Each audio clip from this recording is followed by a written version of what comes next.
Okay, good evening.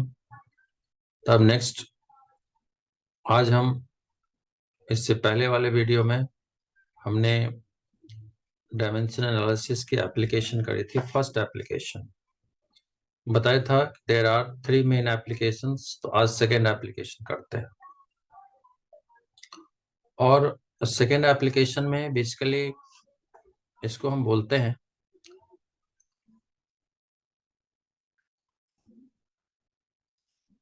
ये वाला, to check the dimensional consistency of equation.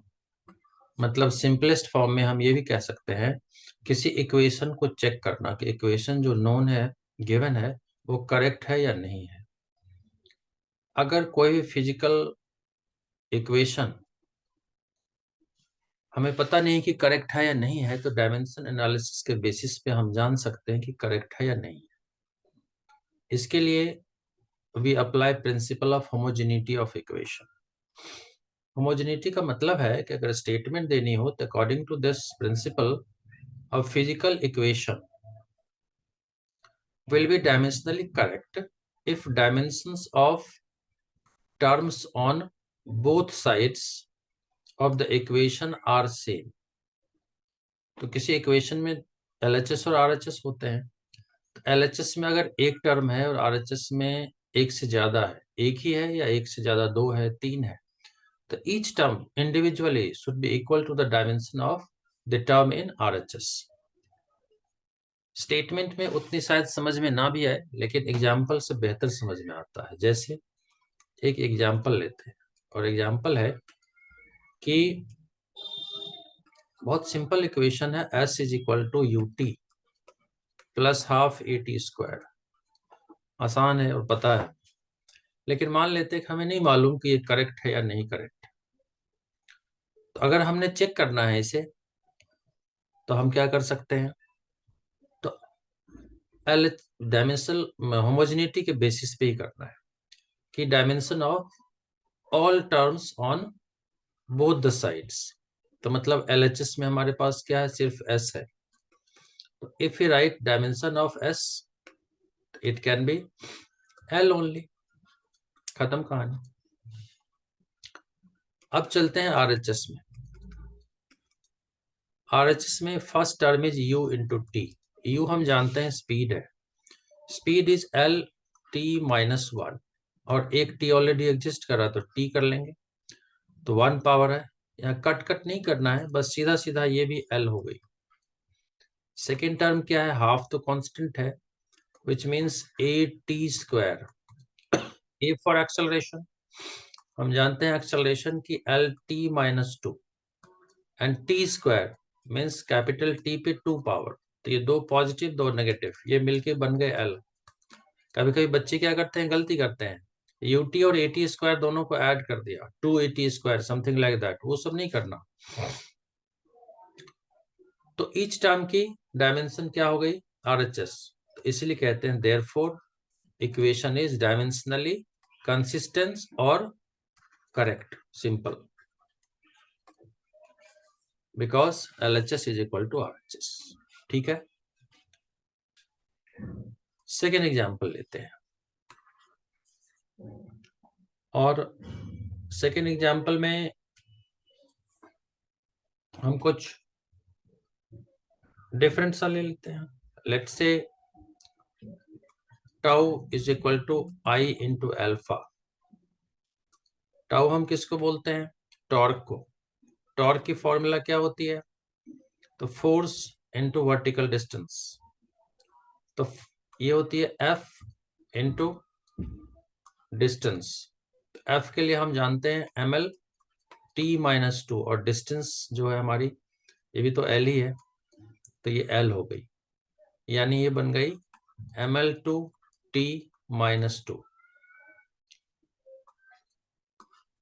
If you look into RHS,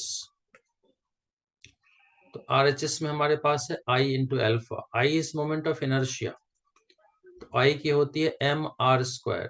तो m तो m ही है, और r फॉर डिस्टेंस, तो L2। और alpha, alpha is something which is 1/t². तो alpha is 1/t²। तो ये बन गई हमारी t⁻⁻²।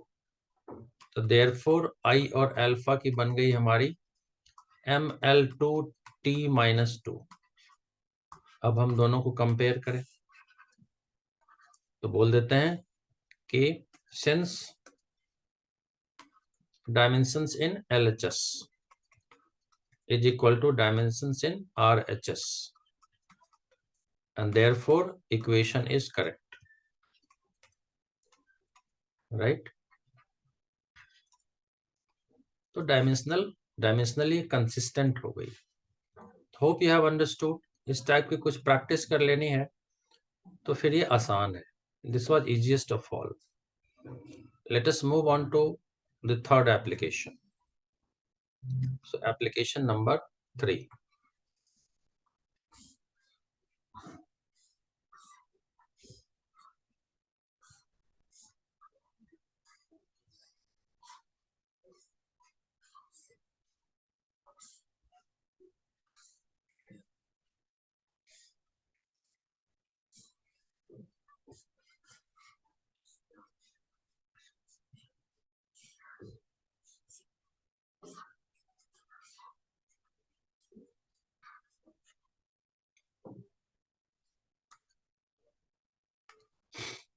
एप्लीकेशन नंबर 3 और इसमें हम कहते हैं कि टू डिड्यूस अ फॉर्मूला,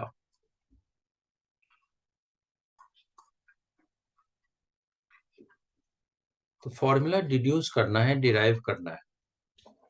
ये फॉर्मूला हम कहीं एयर में तो डिराइव नहीं कर सकते, तो ये एक्चुअली रिलेशन डिराइव करना है जो एक गिवन रिलेशन के हेल्प से हम करते हैं, जिसमें फिर से होमोजेनिटी ऑफ इक्वेशन की ही बात करते हैं। तो होमोजेनिटी में जैसे हमें एक रिलेशन दिया होता है और उसके बेसिस पे हम फॉर्मूला डिराइव करते हैं। जैसे एग्जाम्पल से ही डायरेक्ट देखना पड़ेगा कि लेट्स से हमें बताया गया कि force acting on a body depends on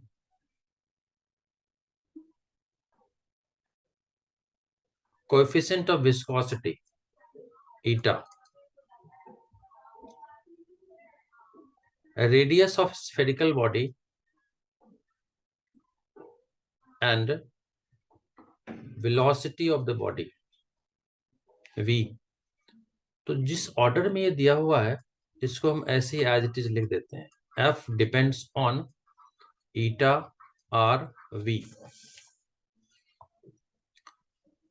लेकिन हम जानते हैं कि डायमेंशन लिखने के लिए हमें इसको थोड़ा सिंप्लीफाई करना होगा, तो प्रोपोर्शनैलिटी रिमूव करके k लिख लेते हैं, ईटा आर और v लिख लेते हैं। और फंडामेंटली हमें इस पे लेट से ए बी और सी एक्सपोनेंट है तीनों क्वांटिटी की, ईटा आर और वी की, ये फाइंड करनी होती है। एंट्रेंस में ऐसे ही आता है कि find the value of A B and सी।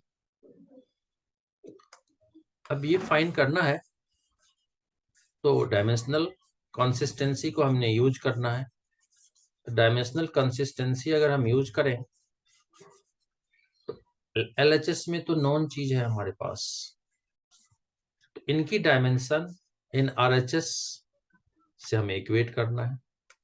तो how to do it, let us सी।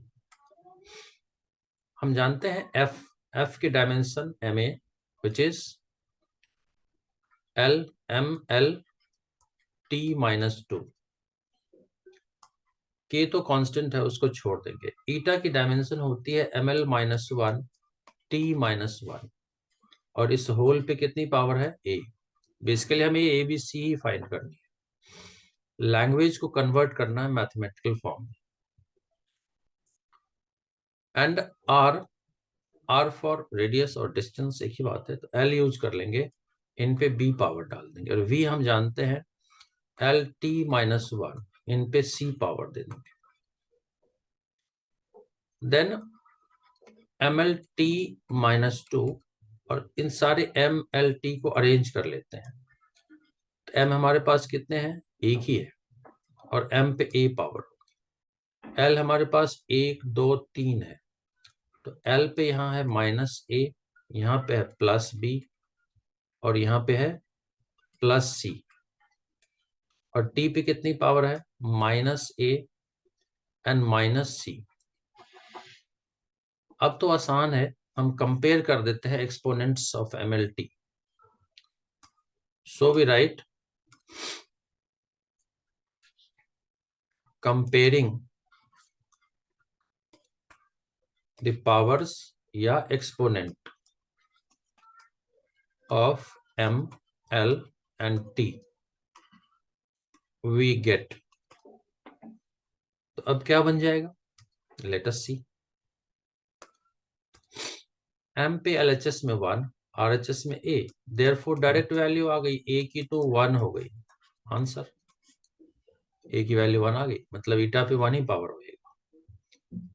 अब हमारे पास थोड़ा इजी हो सकती है, टी को पहले ले ले, मीन्स माइनस ए माइनस सी, तो आरएचएस में टी पे एक्सपोनेंट है, और एलएचएस में is equal to minus two, और a already we have found 1, so this is minus 1, minus c is minus 2।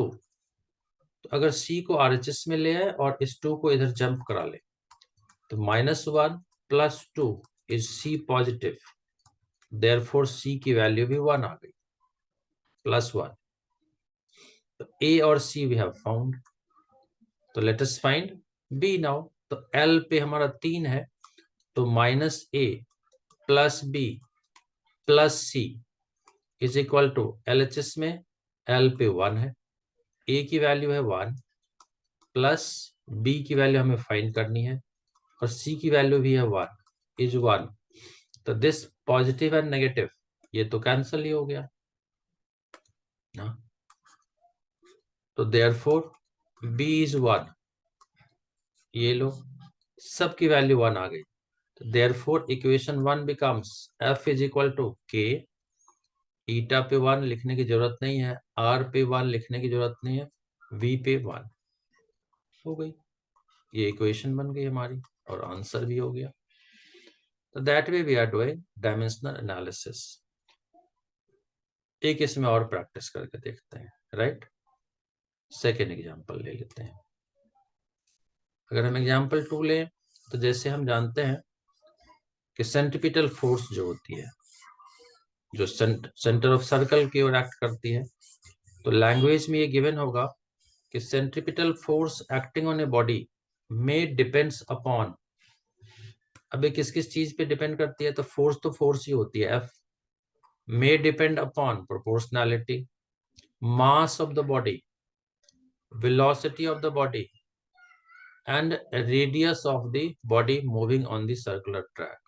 तो जिस ऑर्डर में दिया हुआ है वैसे ही लिख दिया, उसको हमने चेंज बिल्कुल नहीं करना। एंड देन इसको F is equal to K M V R. Second step क्या था हमारा, सेकेंड स्टेप इज इस पे ABC या XYZ जो मर्जी पावर चला दें और 1 लिख दें। फिर डायमेंशनल कंसिस्टेंसी हमारा कहता है कि LHS के डायमेंशन लिख दें, तो फिर यहाँ F ही आ गई, which is ML T minus 2, K को छोड़ देना है, M पे X है तो X ले लेते हैं, वेलोसिटी की LT माइनस 1, ये याद होनी चाहिए डायमेंशंस पे Y, और R तो लेंथ ही जैसा ट्रीट करेंगे, तो L पे Z है, तो क्या बन गई ML T माइनस 2 H। अब सबको अरेंज करते हैं, M कितने हैं, एक ही है, M पे X पावर, L कितनी है 2, तो L पे यहाँ पे Y और यहाँ पे Z, और यहाँ पे T, तो T पे एक ही सिंगल T है तो minus Y। Then let us find ABC या XYZ, तो हो गई हमारी आंसर रेडी। एंट्रेंस के लिए पावर पूछता है, सीबीएसई में इक्वेशन लिखने को कहता है, तो there is no much difference, बहुत फर्क नहीं होता, बस हमें उस डिफरेंस को कैच करने हैं। अब क्या करना है, फिर कंपेयर कर देंगे। तो कंपेयरिंग द एक्सपोनेंट्स, जिसको पावर भी कहते हैं, in L H S and R H S we get. तो m पे क्या है, यहां तो 1 है और यहाँ x है, तो डायरेक्ट आ गई x इज इक्वल टू 1, खत्म कहानी। सेकेंड देखते हैं, यहाँ y minus Y, here it is -2, तो -y इज -2, देयरफॉर y की वैल्यू आ गई 2 over. So y plus Z, इधर l पे कितनी है 1, तो y प्लस जेड इज 1, और y तो 2 ले आए हैं हम, तो 2 प्लस जेड इज 1। अब 2 को इधर जंप करा दे, तो z विल बी 1 माइनस 2, सो -1, तीनों की वैल्यू आ गई। 1 में डाल देते हैं। f के m पे क्या है x की 1, v पे क्या है y की 2, और r पे क्या है z की -1, तो therefore we write f as k रहने देते हैं, mv² और r इनवर्स में नीचे, तो सेंटीपिटल फोर्स की फॉर्मूला आ गई mv²/r। तो इस तरीके से अगर हम समझ के करें, it's not that very difficult. Hope you have understood. Try to do some practice, give me feedback, do like and share, hit like button and give your comment. Thank you so much. May God bless you.